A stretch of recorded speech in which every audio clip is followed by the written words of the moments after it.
Hello guys, welcome to my channel. ఈరోజు mushroom fry ఏ విధంగా చేసుకోవాలో చెప్పబోతున్నాను. మనం కొద్దిగా కడాయి తీసుకొని దాంట్లో ఆయిల్ వేసుకొని ఆనియన్, పచ్చిమిర్చి, ఆవాలు వేసుకొని ఫ్రై చేసుకోవాలి. దీని తర్వాత మనకు తెలిసింది కదా, అంటే కరివేపాకు వేసుకోవాలి. వేసిన వెంటనే దీన్ని ఫ్రై చేసుకోవాలి. కొద్దిగా బ్రౌన్ కలర్ వచ్చే వరకు చేసుకోవాలి.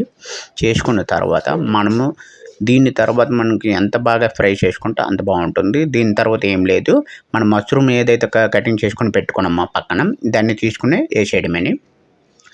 2 ప్లేట్లు అయితే వచ్చాయి. ఇది నాటు మష్రూమ్ అనమాట, బయట దొరికింది, కొనింది అయితే కాదు. సో దీన్ని తీసుకొని వచ్చి అయితే ఇక్కడ వండడం జరిగింది.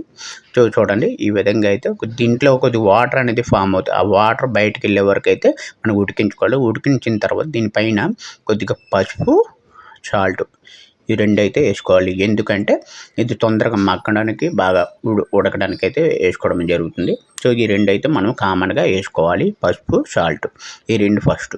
అంటే ఇంగ్లీష్లో చెప్పుకోవాలి, టర్మిక్ అండ్ సాల్ట్. ఓకేనా? సో ఇది మీకు అందరికి అర్థం అవ్వాలని చెప్తున్నాను. సో దీంట్లో వాటర్ అయితే ఫామ్ అవుతుంది. ఆ వాటర్ మొత్తం డ్రై అయిపోవాలి. అప్పుడు కానీ ఈ కర్రీ అయితే టేస్ట్ మారుతుంది. సో ఈ విధంగా రావాలి.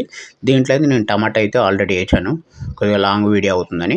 సో టమాటా అండ్ ఇది ఎంత దగ్గరికి ఉడికితే అంత బాగుంటుంది. దీని తర్వాత కొద్దిగా చిల్లీ పౌడర్ అయితే వేసుకోవాలి, అంటే మిర్చి పౌడర్. అండ్ ఆల్సో నాకు బాగా నచ్చిన మసాలా, చికెన్ మసాలా, ఆ రెండు అయితే వేస్తున్నాను.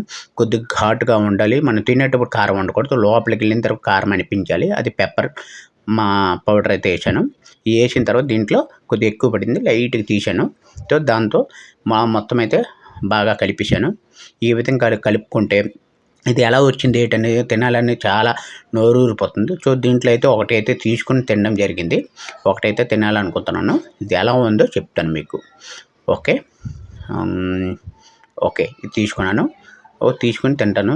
ఉడికింది లేదు, సూపర్ అండి, టేస్ట్ అయితే అదిరిపోయింది, చాలా బాగా వచ్చింది. సో మీరు కూడా ఇలాగ ఈ విధంగా ట్రై చేయండి, ఎంత బాగుంటుందో. నేను చెప్తున్నాను కదా, ఇంకోటి కూడా తినాలనిపిస్తుంది, అంటే అంత బాగా వచ్చింది అనమాట. చూడండి, ఇంకోటి తింటాను. వావ్, ఇలాంటి వంట మీరు కూడా ఎప్పుడు చూసి ఉంటారు. So please like me.